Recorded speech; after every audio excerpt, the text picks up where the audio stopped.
Hey, we're here with Chrome. We're going to show you how we brush the manes. You can see hers, she's not lacking in the mane department, but it is a mess. Things we're going to cover: the BioMane technique for brushing, the BioMane mane and tail brush, and how you accomplish getting a mane that long, that thick, and that full. They're high maintenance, there's no doubt. This, to have a mane that's this long and this thick is definitely demanding. It takes some extra maintenance, but the look of it, it pays off. She looks pretty cool. You can see her mane's a mess. So first step, get out any of the big knots, if there are any. She doesn't have any major knots, but there's a lot of snarls, a lot of little knots. So we start by using a detangler. Use a detangler of your choice. We use our own bottle because we can adjust, not our own bottle, but we use this type of bottle because we can adjust the mist. We like kind of a fine mist. We don't saturate the hair. We don't want it to be soaked, but we do want it to be covered. We want to try and get every strand of that hair coated in detangler without saturating it. That's pretty good. Then, using the BioMane mane and tail brush, we use the same technique that you've seen us use in our How To series for the tails. We start at the ends. You start right at the very tips. And this seems tedious and pointless, but this is a technique that you have to use in order to allow that mane to grow this length. If I were to start at the top here and brush right through, even using this brush, if I were to start at the top here and force this brush through the mane, any knot that you encounter is going to get caught here, and if I force that brush to the bottom, you're ripping that hair out. It takes a long time, even on the product. It takes a long time to get a mane this long, and once you get a mane this long, you want to keep it that long. We see a lot of videos or a lot of pictures also of horses that have long manes, and over time, people attribute it to age. The manes shorten up. That horse isn't necessarily losing hair on its own, naturally. That horse is losing hair because of the brush used or the technique used for brushing that mane. If you don't maintain it and do it correctly, you're doing more damage than good. So, we'll have her cooperate. And again, start at the ends, work your way down. Work your way up, excuse me.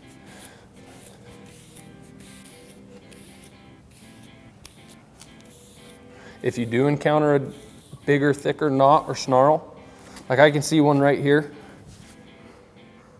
Here's a few strands of hair that are kind of wound about. I just go through, separate those with my hand. Yeah, it took a little more time than brushing that, taking that brush through, but if I would have hit that with the brush and brushed through, she would have lost that much hair. And that's a foot and a half section long of hair that I would have tore out and dropped on the ground. There's no need to be pulling that hair out. Okay, there you go. So you just continue doing this all the way through the mane. You see here, this is why we love this brush. We encountered a snarl, we didn't tear it out, okay? So what you do from here is key. Don't pull that brush through the mane.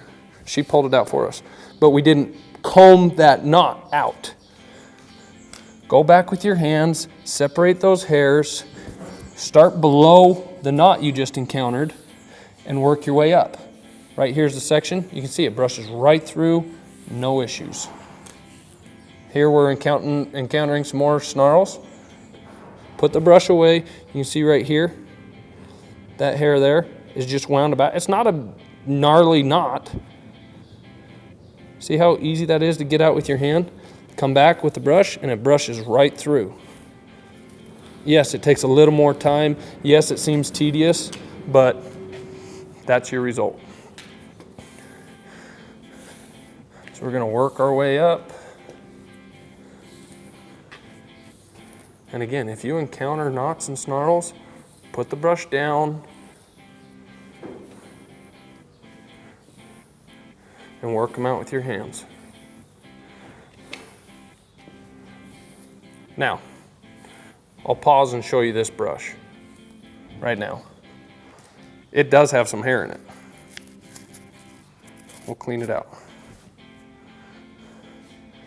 We're not going to count those individually, but to me, that's normal. I'm not concerned about this. This mare, she swirls her head a lot, swishes her head a lot. There's some natural damage that's going to occur. Unless I saran wrap her, put her in bubble wrap in a stall that she can't move in, can't rub in, nothing, have her head tied up, there's going to be damage that comes just with the natural mentality of a horse.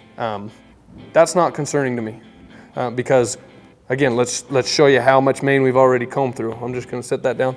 We've brushed through this entire section of hair, and that's the loss of hair that we have. That wasn't damage caused by the brush. That's just, you know, natural loss, natural damage that's been caused. What you're going to encounter once you get up higher to the roots of the hair, that's where the hair is the thickest. You're going to encounter a lot more knots, a lot more tangles. So let's walk you through what we like to do. We don't go through the mane as we have about halfway up.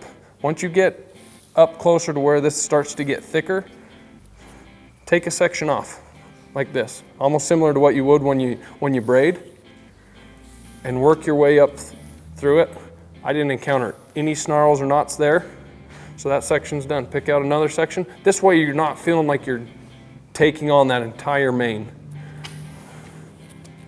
A horse like her that has this thick, long mane, see what I mean? She likes to swish her head. And that's why we're going to talk about the importance of braiding, because if she were to do that all day, every day, which she does, you can see what happens with a long mane. Every time she swishes her head, that hair wants to knot up a little bit. She does that continually, that's exactly what's going to happen. That horse's mane is going to become one big, gnarly ball of a knot. So, if we can get her to turn her head this way a little more. She's got a boyfriend down at the end of the barn she likes to look at. So we've got that portion of her mane done. We'll separate this section here. And I'm not opposed to throwing that over on the other side. Keep it out of our way.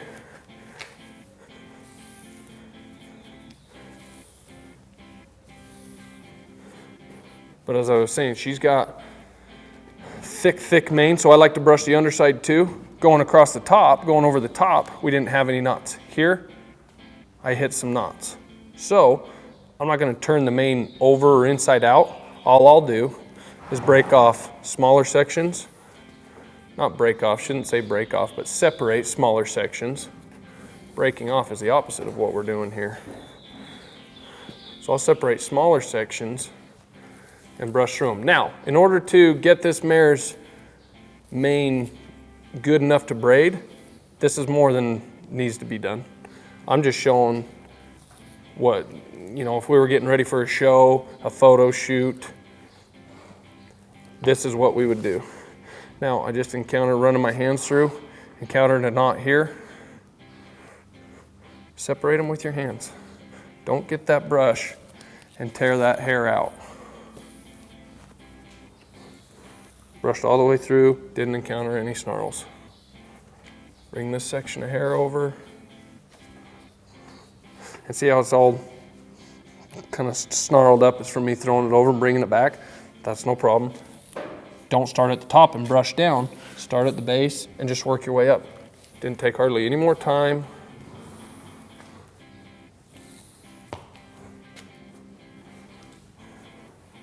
We do a lot of brushing through them, just running your fingers through. And that's just to check and see if there's any major knots. Because if there are, you're going to find them with your fingers, work them out with your fingers.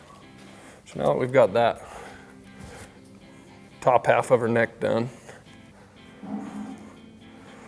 we'll finish up the bottom half of her neck. I brought that hair back over, so there's a good chance that it's twisted up, snarled up a little bit. So start at the base, work your way up through it.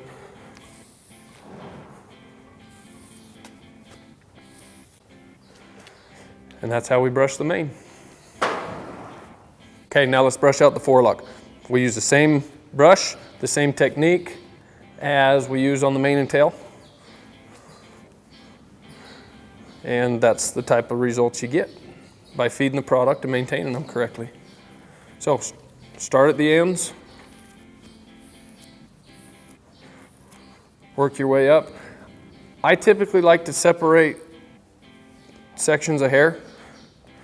It's just easier to manage. You've got, you know, in the mane, you've got an entire neck growing hair. On the forelock, you've got one little spot where all that hair grows out of. So to try and brush it all together, it's a real thick section of hair. So that's why I like to separate it. Separate it out, brush them individually, start at the bottoms, work your way up.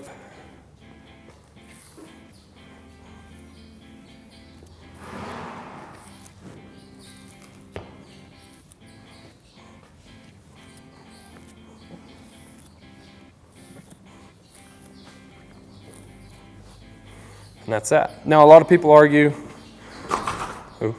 that, you know, a lot of it comes with genetics. No doubt. Long hair, long forelocks, long tails, thick hair, genetics play a large role. So what do you do if you have the horse that isn't genetically blessed, say like this horse is? It's all about the maintenance. Take care of that. If you're growing hair, there's no reason that hair shouldn't be or can't be this long. Maintain it correctly. Be feeding the proper nutrition, and you can get results like this on any horse. Thanks for watching.